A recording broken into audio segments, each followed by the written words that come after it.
Mais d'abord, la zone euro avec l'enjeu de la réunion de la Banque Centrale Européenne en début d'après-midi et Dorothée Rouzet, donc, qui est avec nous en plateau, chef économiste France de Citi. Bonjour et bienvenue Dorothée. Bonjour. Avant d'évoquer l'enjeu et la décision de politique monétaire attendue en début d'après-midi, un mot quand même des dernières données macroéconomiques, des données dures qu'on a pu avoir à travers les premières estimations de croissance pour le 4e trimestre pour les pays de la zone euro, les premières estimations d'inflation également qu'on a pu avoir pour le mois de janvier.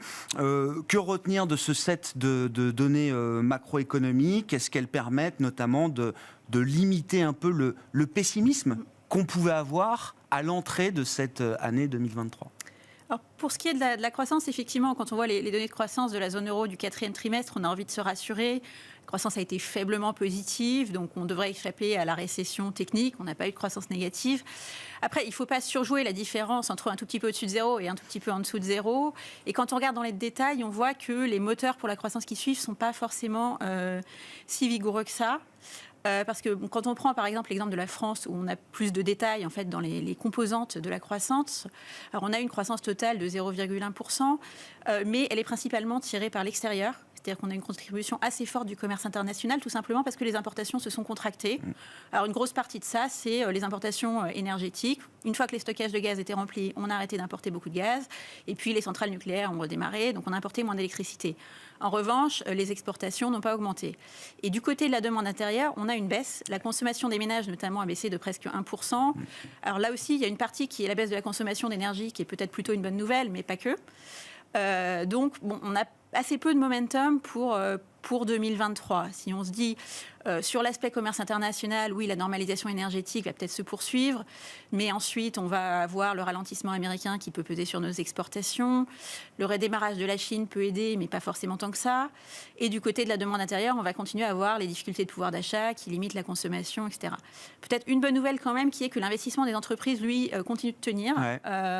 Ça peut ensuite être accéléré par peut-être un nouveau boost aux investissements verts. Donc là-dessus, on a un peu plus de motifs d'espoir. Mais sur les données de croissance, en demi-teinte. Cette faiblesse de la demande domestique qu'on retrouve aussi en Allemagne, hein, je crois, là aussi on a vu une baisse assez rapide et forte des ventes au détail, par exemple, en Allemagne pour le mois de décembre. Est-ce qu'elle est étonnante à ce stade, au regard notamment des multiples points de PIB qui ont été mis sur la table pour protéger une grande partie du pouvoir d'achat des ménages en Europe en général? En fait, on peut dire tout simplement que ça aurait été pire sans cela. On a dépensé beaucoup, en France notamment, en Allemagne également, pour protéger les ménages. En Allemagne, le plafonnement des prix de l'énergie, finalement, ils arrivent maintenant et à des niveaux qui ne vont peut-être pas avoir énormément d'impact. Donc, il y a quand même eu des pertes de pouvoir d'achat et tout simplement une inquiétude plus générale qui pèse sur la consommation. Au début de l'année, quand on regarde la confiance des consommateurs, par exemple pour la zone euro, on voit plutôt une remontée. Alors à partir de niveaux très bas, mais ça augure plutôt d'une amélioration. En France, pas vraiment, mais le contexte social assez spécifique peut expliquer la différence avec le reste de la zone euro. Mais on voit plutôt que les choses peuvent s'améliorer peut-être un peu plus tard dans l'année, quand la croissance des revenus, notamment, va repasser dans le vert. Sur le plan de l'inflation, justement. Donc, on a vu une inflation globale en zone euro, première estimation pour le mois de janvier, en plus fondée sur une estimation de l'estimation de l'inflation allemande, puisque Destatis a eu quelques retards, on va dire, pour publier cette inflation allemande du mois de janvier. Néanmoins, 8,5 d'inflation globale, contre un chiffre qui était supérieur à 9% encore le mois précédent. Tandis que l'inflation cœur, elle, pour l'instant, ne bouge pas et reste à un sommet de 5,2% sur un an. Est-ce qu'on peut imaginer quand même que la mécanique de désinflation qu'on observe à travers l'énergie, notamment, ou les prix alimentaires, se diffuse à un moment au corps inflationniste en zone euro également, tel qu'on a pu l'observer dans la séquence américaine des derniers mois? Alors, c'est assez typique de toute façon que l'inflation cœur continue à augmenter après l'inflation totale. Ce chiffre de janvier, il est très bizarre à beaucoup d'égards. Vous disiez déjà, il ne comprend pas vraiment le vrai chiffre d'inflation allemande, qui est quand même quasiment 30% de la zone euro. Et en plus, du coup, Eurostat s'est fondé sur des estimations qui ne prennent pas en compte les interventions allemandes sur le gaz et l'électricité qui vont beaucoup bouger. Donc, ce chiffre de 8,5, on estime qu'il devrait être révisé à la hausse à probablement 8,8, 8,9 quand on aura l'Allemagne. Au-delà de ça, ça reste une baisse qui est vraiment dictée par la composante énergétique. et y compris par les interventions gouvernementales. Alors en France, ça augmente un peu parce qu'on a eu le relèvement des prix du gaz, la fin de la remise à la pompe. En Italie, ça baisse parce que n'ayant pas de bouclier tarifaire, on voit plus facilement les prix de marché. Voilà, donc ces dynamiques ne reflètent pas vraiment, je dirais, des dynamiques fondamentales de l'économie, mais plus la volatilité des interventions.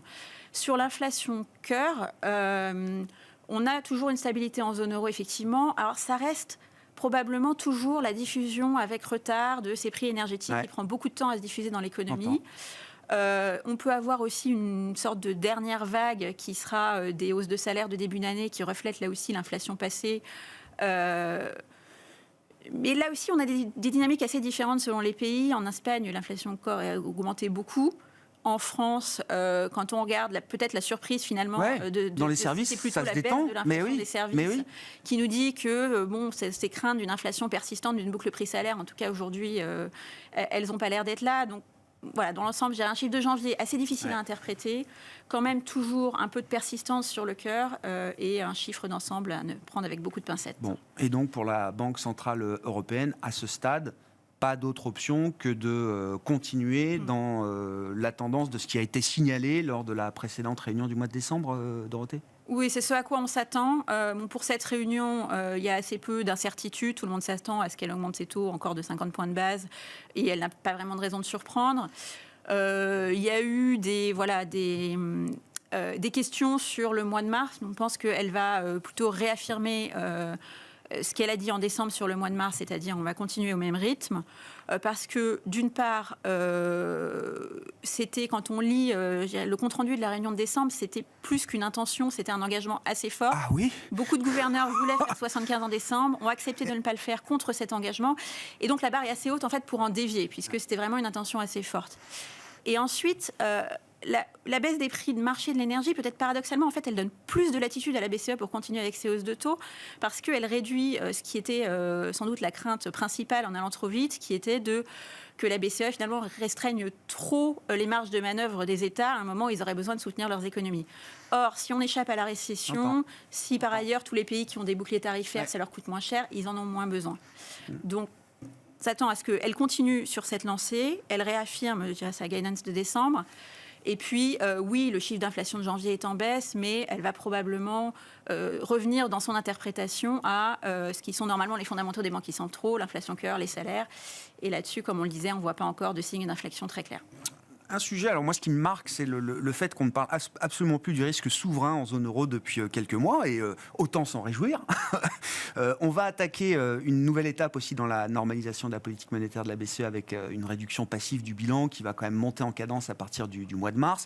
Les banques vont repayer également une bonne partie de la liquidité TLTRO qu'elles ont pu acquérir ces dernières années à coût préférentiel. Bref, le bilan va quand même se réduire normalement de manière assez significative en zone euro.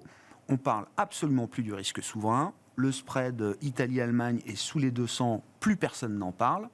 Venant d'une situation, quand même, il faut se souvenir, il y a moins d'un an, en juin 2022, la BCE était obligée, un matin de ce mois de juin 2022, de publier en urgence un communiqué qui n'était pas prévu pour annoncer la création d'un outil qui permettrait de garantir, alors la transmission de la politique monétaire, comprenez, un nouveau filet de sécurité, un nouvel outil de protection, on va dire, de l'intégrité de la zone euro. Depuis, le sujet du risque souverain semble complètement endormi. Est-ce que c'est un constat que vous partagez ? Oui, c'est vrai. Alors, et comment on l'explique ? En ce début d'année, peut-être tout simplement, on n'en parle plus beaucoup parce que pour l'instant, les choses se passent assez bien. Et c'est vrai qu'en fin d'année, on avait beaucoup d'inquiétudes sur la séquence de début 2023 où les États émettent énormément de dettes. La BCE a quand même augmenté déjà ses taux de 250 points de base. Ça devait être la limite de la normalisation de la politique monétaire. Le risque souverain qui allait justement caper, obliger la BCE à rester en dessous de ce qu'elle aurait voulu faire peut-être naturellement. Oui, mais je ne dirais pas pour autant que le risque a complètement disparu. C'est vrai, en janvier, on a eu beaucoup d'émissions et on a eu beaucoup d'offres qui a rencontré beaucoup de demandes. Maintenant, janvier, c'est un mois où typiquement les investisseurs... Alors, ça a été beaucoup plus cette année, mais typiquement, il y a beaucoup d'offres, il y a beaucoup d'émissions concentrées. Les investisseurs le savent, ils se préparent en amont et donc ils peuvent absorber. Donc ensuite, cette performance, il va falloir la reproduire en février, en mars, etc. Et... à un moment notamment qui peut être un petit peu compliqué, c'est le deuxième trimestre, parce que là, encore une fois, la concentration des émissions au premier trimestre, c'est assez classique. Au deuxième trimestre, ça allait beaucoup moins. Là, il va encore y avoir, au deuxième trimestre 2022, les États de la zone euro, ils vont émettre plus de dettes que deuxième trimestre 2023, pardon, j'entends. plus de dettes que sur toute l'année 2022. Et c'est une période où les investisseurs sont plus sélectifs, ont moins l'habitude. Donc là, ça reste quand même un peu une zone un peu de risque, sachant que évidemment la BCE en même temps va commencer le QT. Et là encore, puisque les besoins budgétaires de soutien de l'économie vont être moindres a priori cette année qu'on l'anticipait, ça peut lui laisser la porte grande ouverte pour accélérer le QT aussi à l'été et donc rajouter une couche d'incertitude sur ce plan-là. Mais c'est vrai que pour l'instant, tout se passe plutôt bien. Ouais, force est de constater, effectivement, le spread, encore ce matin, est sous les deux centres, l'Italie et l'Allemagne. Ça reste quand même un baromètre très regardé pour mesurer le risque souverain en Europe par les Européens, mais par les investisseurs globaux également. Merci beaucoup, Dorothée. Et donc, séquence Banque Centrale à suivre en début d'après-midi. La décision de la Banque d'Angleterre. N'oublions pas la Banque d'Angleterre qui doit délivrer également 50 points de base, alors qui navigue dans le pire des mondes peut-être, puisque le FMI nous disait que ce serait la seule grande économie du G7 à être en récession cette année. On peut même se demander comment est-ce que le UK a évité jusqu'à présent la récession avec des phénomènes qui se cumulent et le phénomène du Brexit également, dont les impacts se font ressentir de plus en plus au Royaume-Uni aujourd'hui, et la BCE à suivre évidemment à partir de 14h et rendez-vous à 17h dans l'émission pour débriefer cette séquence Banque Centrale qui se poursuit aujourd'hui. Dorothée Rouzet qui était avec nous en plateau pour évoquer les enjeux de la zone euro, chef économiste France de Citi.